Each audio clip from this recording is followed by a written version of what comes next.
Hi there, my name is Ruth Pringle. I'm an English language teacher and an artist, and I think you feel like you have given up with English. It's not for you. If this is the case and you're watching this thinking, everybody else got English, everybody else is good at English, I'm not in the right place, I'm not where I want to be, please keep watching, because I want you to know that everybody I work with thinks their level is worse than it is. Like, their perception of their English is below my perception of their English.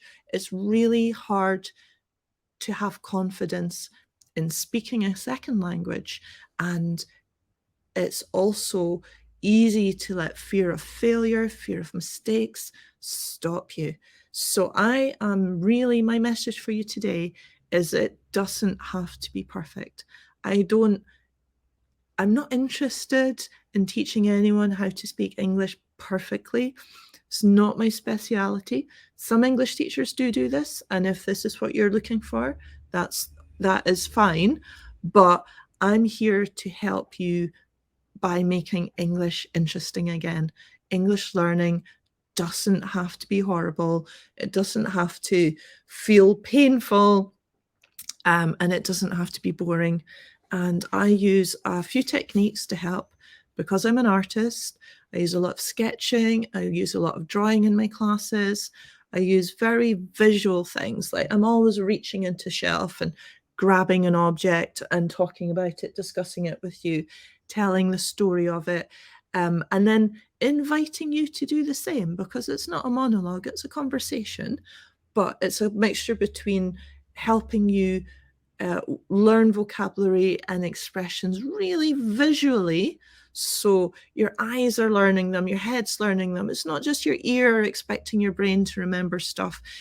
When you learn language visually, you retain not just much more of the information, but you're actually telling your brain that you understand everything. You're building up this confidence.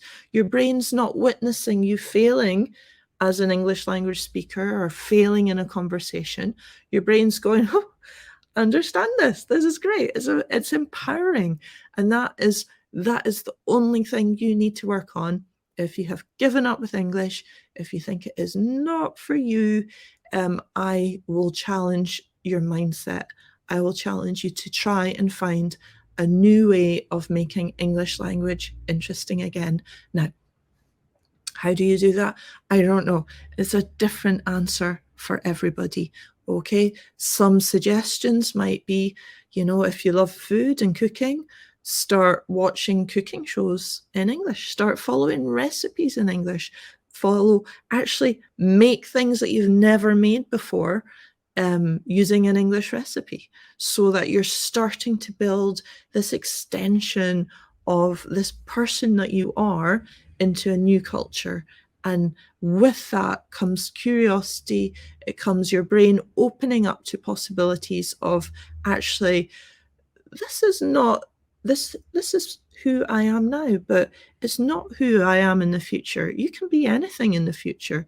You can have any level of knowledge in the future, especially with English, because you have so many language learning options, both online and in person, to help you get to the next level.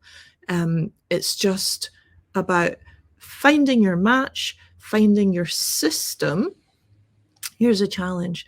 Once you found something that you could kind of go concede, like let's just make the purpose of this video just conceding that there is the possibility of doing something in English or working on your English for 10 minutes twice a week. Now, that's not a lot. That's really, we can all find 10 minutes twice a week to do something that's going to improve our future, improve our confidence, and improve our brain, because we're learning. Learning a language is a great thing to do.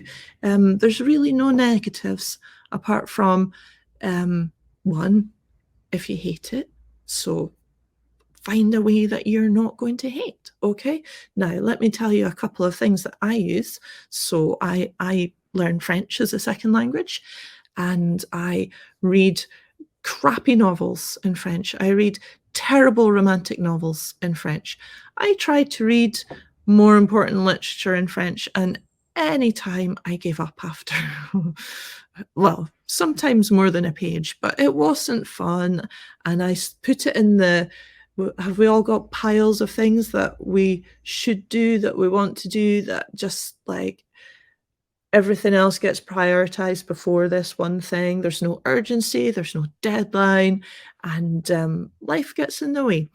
My French novels are somewhere collecting dust, unread.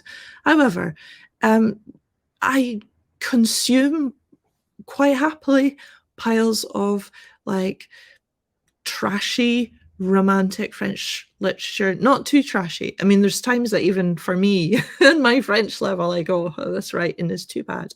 But find your author. If there's an author, if there's like a guilty pleasure author who you enjoy in your own language, find one that you haven't read in English and just curl up and read it, and just give it 10 minutes twice a week. And then when you've started this routine, we can talk. Okay, we can talk about what's the next level for you for learning English. How can we get more English in a very holistic and enjoyable way into your life?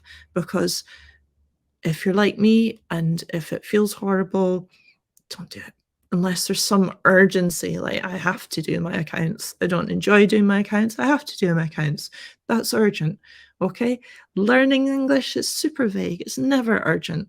We'll work out how to get that structure into your life.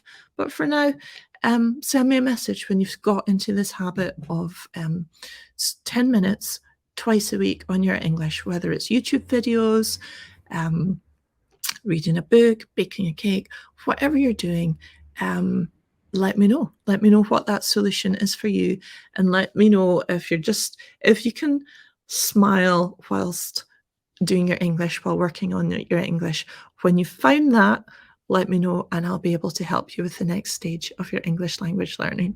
Okay, thanks.